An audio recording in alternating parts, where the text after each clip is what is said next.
Uno de los principales problemas que tenemos cuando estamos aprendiendo, ya sea aprendizaje de máquina o ciencia de datos, es que no tenemos datos para practicar. En este video veremos 3 lugares donde podemos extraer y descargar información, datos reales que nos sirvan para practicar ya sea nuestros modelos de regresión o nuestros modelos de clasificación.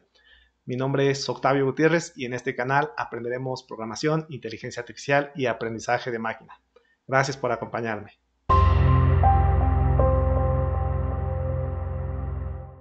El primer lugar donde nosotros podemos extraer datasets o conjuntos de datos para practicar la creación de nuestros modelos de aprendizaje de máquina es directamente de la instalación de Python, en particular de la instalación del módulo de Scikit-Learn, uno de los módulos más utilizados dentro de aprendizaje de máquina.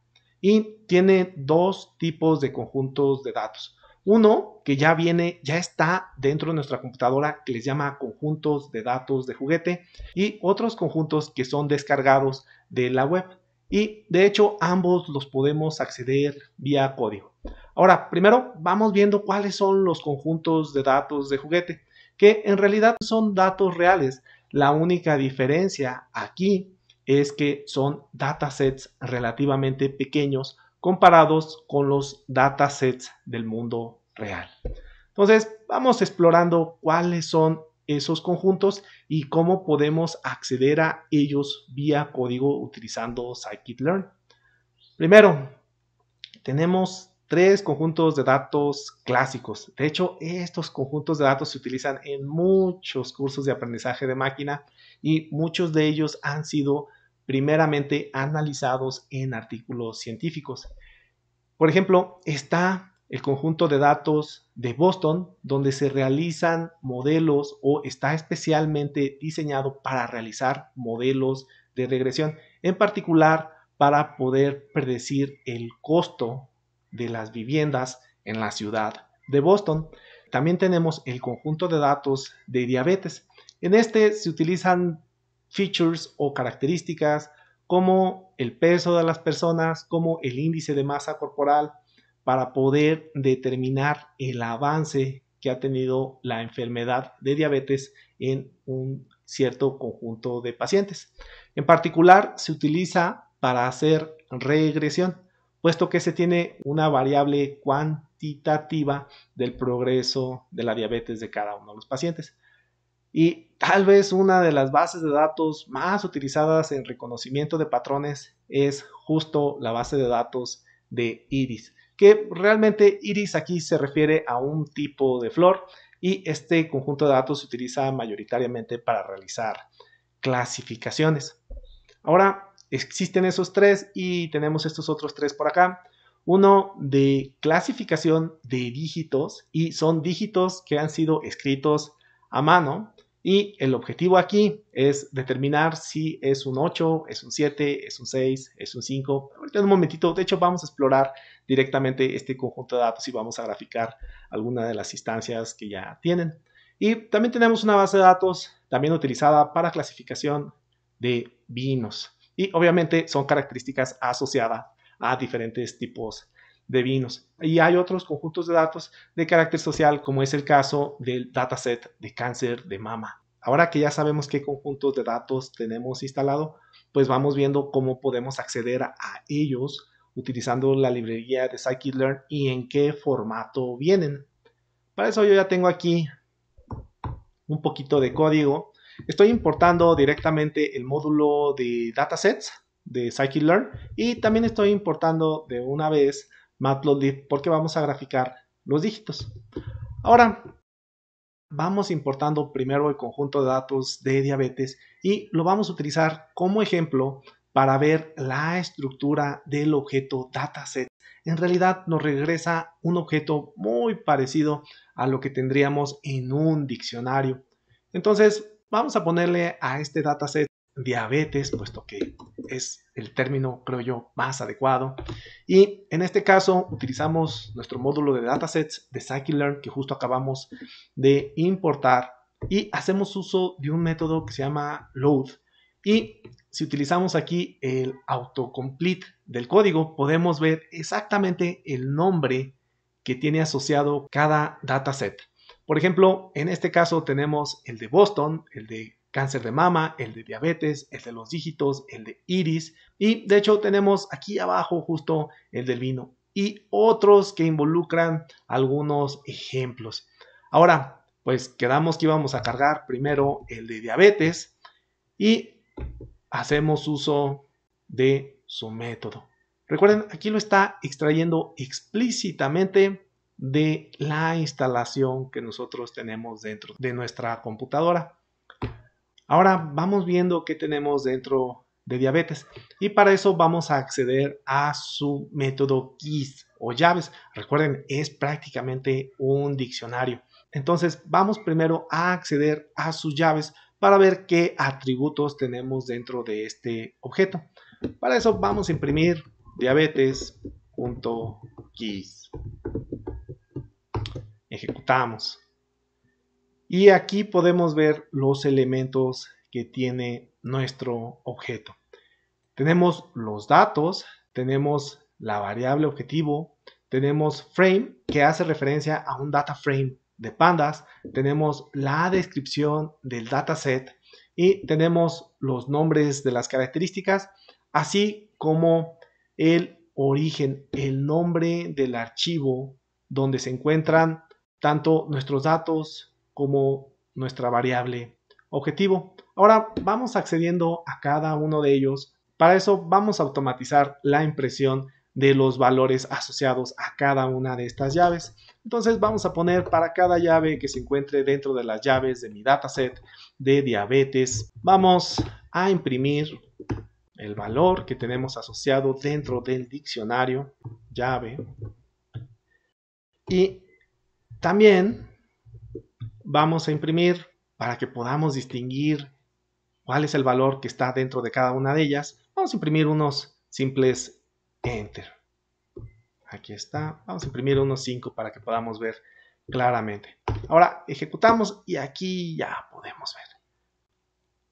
Tenemos aquí todos nuestros datos. Este es un arreglo multidimensional de NumPy.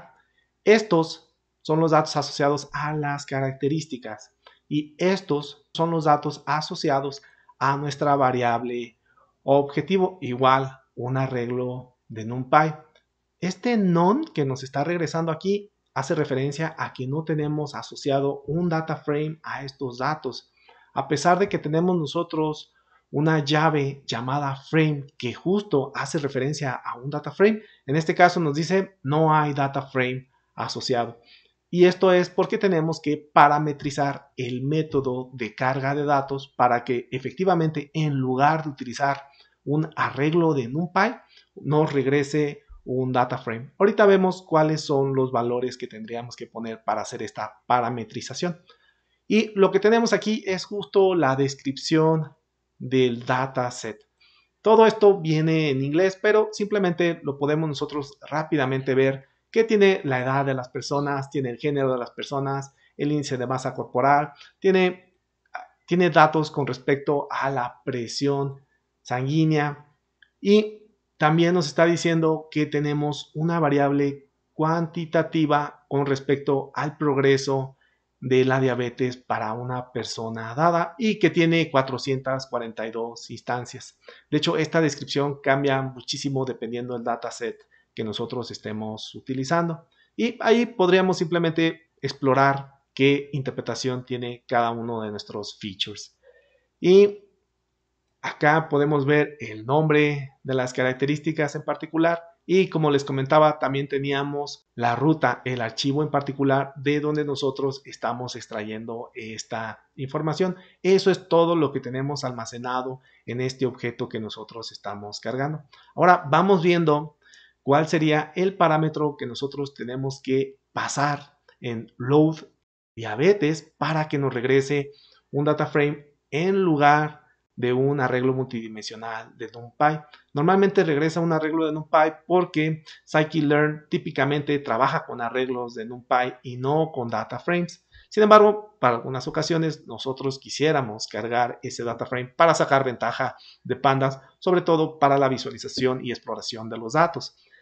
Ahora, este parámetro se llama asFrame, haciendo referencia a que nos regrese un data frame de pandas y simplemente le decimos true. Si ahora ejecutamos nuevamente, podemos ver que ya no nos está regresando el formato típico de un arreglo de NumPy, sino más bien un data frame. Y ahora ya no vamos a ver nosotros el none. Aquí teníamos antes el none. De hecho, nos vuelve a repetir el data frame. Tanto el valor asociado a la llave data o data corresponde a un data frame como el valor asociado a la llave frame. Ahora ambos son data frames. Y con esto nosotros ya podríamos empezar a jugar. Debo mencionar, normalmente estos datasets de juguete vienen muy bonitos y no tenemos que hacer tanta limpieza de los datos o preprocesamiento de los datos para utilizarlos en la creación de modelos de aprendizaje de máquina. Ahora, ok, ya vimos cuál sería la estructura, los datos que tenemos ya almacenados. Ahora vamos jugando un poquito en lugar de la de diabetes con la de dígitos. Y para eso ya vamos a borrar esto que nosotros tenemos aquí. Ahora vamos a cargar la de dígitos, que en este caso se llama digits en inglés. Y lo voy a almacenar en una variable que se llame digits. Y repetimos exactamente lo mismo de nuestro módulo datasets. Hacemos un load, nada más que ahora en lugar de diabetes le ponemos simplemente digits y en este caso lo vamos a cargar con los valores por defecto, es decir, un arreglo de NumPy. Y vamos a imprimir nuevamente sus llaves porque quiero que veamos algo que es un poquito diferente. Y lo que es diferente aquí es esta llave imágenes. Esta llave imágenes contiene las imágenes asociadas a cada uno de los dígitos. De hecho, vamos graficándola utilizando Matplotlib. Y esto es realmente bastante sencillo. En este caso, vamos a imprimir de digits. Primero, cuál es la clase asociada a esa instancia en particular, porque de hecho no es tan fácil verlo a primera vista. Y para eso nosotros podemos acceder directamente a target. Recuerden que aquí es donde está la variable objetivo y a una instancia en particular. Esa instancia en particular puede ser cualquiera. Vamos a acceder simplemente a la primera y posterior a eso vamos a graficar utilizando pyplot la imagen asociada a esa instancia. En este caso vamos a utilizar matShow y simplemente le decimos digits, le pasamos aquí imágenes, nuestra llave asociada y ahí están todas, ¿no? Queremos acceder en particular a una, la que queremos acceder en este caso es la 0 y posterior a eso simplemente le damos plt.show. Ahora ejecutamos nuevamente y aquí podemos ver, esta es la clase asociada que es 0 y ahí tenemos un 0. Si notan, no se ve claramente como un 0, realmente sí representa un reto realizar esta clasificación. Podemos jugar un poquito y ver cuál sería la imagen correspondiente a otra instancia. Por ejemplo, vamos viendo cuál corresponde a la instancia 108. Ejecutamos y en este caso tenemos un 7, o al menos eso nos están diciendo, porque realmente esto sí se ve un poco complicado, podríamos confundirlo con un 3 y así podemos explorar nuestro dataset. En este caso tenemos un 5, este sí efectivamente parece un 5. Ok, ahora ¿cómo accedemos a más datasets utilizando scikit-learn? De hecho, scikit-learn nos da un mecanismo para que podamos acceder a datasets a los cuales les llama datasets del mundo real, que son datasets relativamente más grandes que los que ya nosotros tenemos instalados. En este caso, los conjuntos de datos del mundo real a los cuales nos permite acceder scikit-learn son en su mayoría de clasificación y solo tiene un conjunto de datos relativamente grande para hacer regresiones. De hecho, este conjunto de datos se llama California, que muy similar a como teníamos en el conjunto de datos de Boston a partir de ciertas características de casas del estado de California. Nosotros podemos hacer modelos o practicar modelos de regresión para determinar cuál sería el precio de las casas de California. Y de ahí en adelante, todos los datasets son para clasificación. En particular, clasificación de imágenes. De hecho, tenemos dos de rostros. Uno llamado Olivetti y otro llamado Rostros in the Wild, haciendo referencia a rostros que tienen un fondo atrás, caso muy diferente a lo que tenemos en la base de datos de Olivetti. Los nombres son característicos, son simplemente nombres que se le han asignado a cada uno de estos datasets. Y también tenemos algunos otros datasets que inclusive nos permitirían hacer procesamiento de lenguaje natural. Tal es el caso de dataset de grupo de noticias, en donde existen comentarios de personas en relación a ciertas noticias que fueron publicadas hace algunos años. Y otro que tiene que ver con clasificar los tipos de cubierta forestal. Todos estos datasets son relativamente grandes y por tanto no vienen instalados cuando instalamos nosotros scikit-learn. Y tenemos que hacer vía código una manera de descargarlos.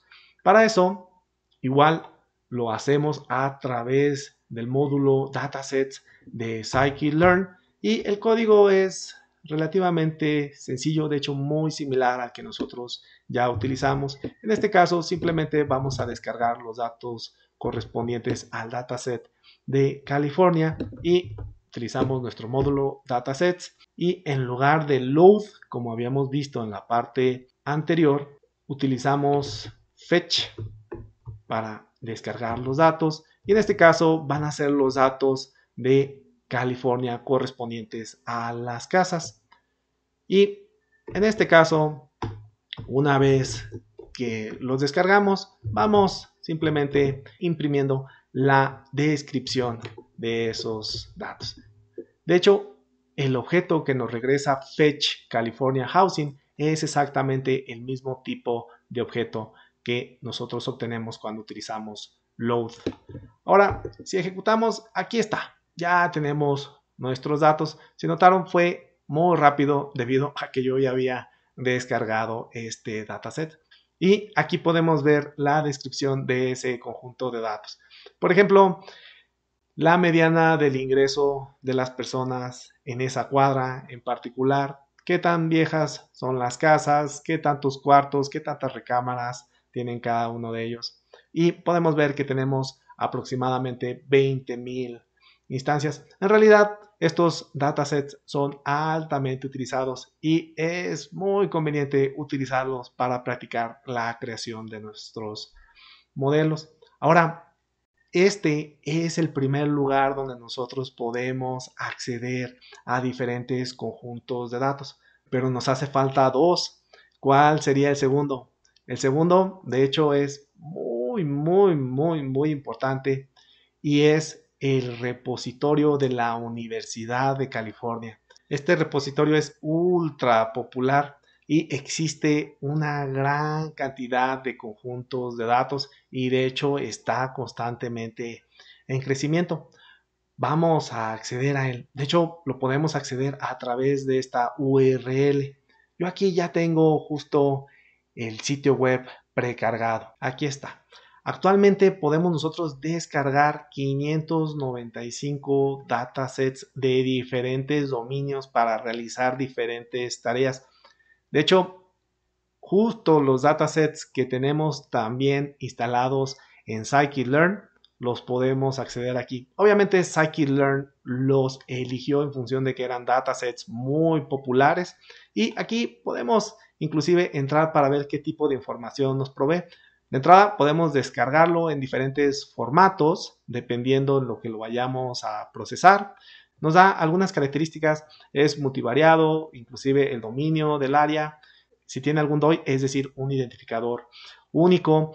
¿Qué tipo de tareas es el que comúnmente se realizan con este dataset? En este caso, clasificación, cuántas instancias e inclusive una cierta métrica de popularidad de este dataset.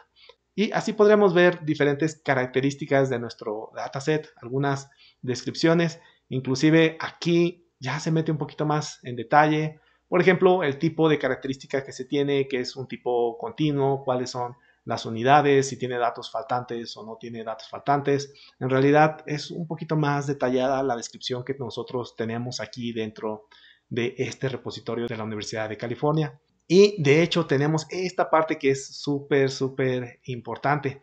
Tiene resultados que se han alcanzado con este conjunto de datos, utilizando diferentes técnicas de aprendizaje de máquina, inclusive con diferentes tipos de métricas. Esta parte es muy bonita porque si nosotros empezamos a practicar con nuestro conjunto de datos y queremos ver que también lo estamos construyendo, aquí nosotros podríamos ver si estamos cerca de los resultados que muchas personas han alcanzado.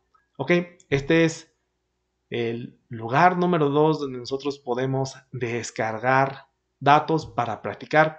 ¿Cuál sería el lugar número 3? El lugar número 3 donde nosotros podemos descargar conjuntos de datos para practicar es Kaggle. Espero haberlo pronunciado bien, de hecho es una palabra un poco difícil de pronunciar y nosotros podemos acceder directamente a los conjuntos de datos ofrecidos por Kaggle utilizando su URL. Este es un sitio web muy importante para el científico de datos. Ofrecen desde cursos hasta concursos, pasando por los conjuntos de datos hasta una comunidad entera. Y realmente si están muy interesados en esta área, les recomiendo constantemente estar visitando Kaggle. Vamos a explorar un poquito su sitio web. Aquí tenemos la página principal de Kaggle. Como les comento, Kaggle en realidad nos ofrece una comunidad, tiene muchos más servicios además de los conjuntos de datos. Permítame hacer un zoom para que nosotros podamos ver su menú. En este caso, noten, tiene competiciones, tiene la parte de los datasets, tiene inclusive código asociado a los datasets y también presenta algunos foros de discusión y algo muy importante es que también ofrece cursos. Vamos entrando nosotros a la parte de los datasets, que es lo que concierne a este video, y aquí podemos ver datasets de diferentes estilos, de hecho muy diferentes. Y aquí les comento, algunos de estos datasets son muy ruidosos. Se tiene que hacer mucho preprocesamiento de los datos. Y eso en este punto no es para nada malo. Estamos buscando desarrollar la habilidad para crear modelos de aprendizaje de máquina o para crear modelos de ciencia de datos para poder hacer un análisis estadístico, descriptivo, inferencial de nuestros datos. Y nosotros quisiéramos datos reales y aquí hay una gran cantidad de datos reales de diferentes dominios. Esto realmente es algo bastante interesante y como les comento, algunos vienen muy ruidosos y otros vienen muy limpios, pero esto es oro molido. Aquí nosotros podemos descargar una gran cantidad de datos para realizar diferentes tareas, clusterización, predicción, clasificación y les comento, los conjuntos de datos están en constante crecimiento, son conjuntos de datos donados por la comunidad. Algunos de ellos son datos reales, algunos otros son datos sintéticos. Vale la pena, realmente formen parte de esta comunidad si les interesa mucho este dominio de ciencia de datos y aprendizaje de máquina. Vamos a explorar un dataset que yo ya encontré particularmente interesante y corresponde a un análisis de sentimientos a partir de ciertos datos. ¿Qué podemos ver aquí? Nosotros podríamos descargarlo, aproximadamente 30 megabytes. Nos da inclusive información con respecto a qué tan usables son los datos y obviamente correspondiente a la licencia, ¿qué podemos nosotros hacer también con estos datos? Se pueden publicar, tienes que dar crédito o no dar crédito. Esto es algo obviamente muy importante. Aquí hay una breve descripción de los datos. Podemos ver aquí, inclusive tiene una interfase muy bonita porque nos pone algunos histogramas, algunas gráficas para ver rápidamente la distribución de los datos, rápidamente los tipos de datos con los que nosotros vamos a trabajar, cuántos valores únicos tenemos. Realmente es algo bastante interactivo, muy bonito. Y algo muy importante es que hay código asociado a estos datasets y es código asociado desarrollado por la misma comunidad. Ustedes podrían inclusive participar activamente dando su código para que alguien más lo pueda aprovechar. Y con eso vamos a cerrar. Si encontraron valor en este video, por favor denle un like y si aún no se han suscrito, por favor consideren hacerlo. Mi nombre es Octavio Gutiérrez. Hasta el próximo video. Pa pa para pa pa pa para para pa pa para para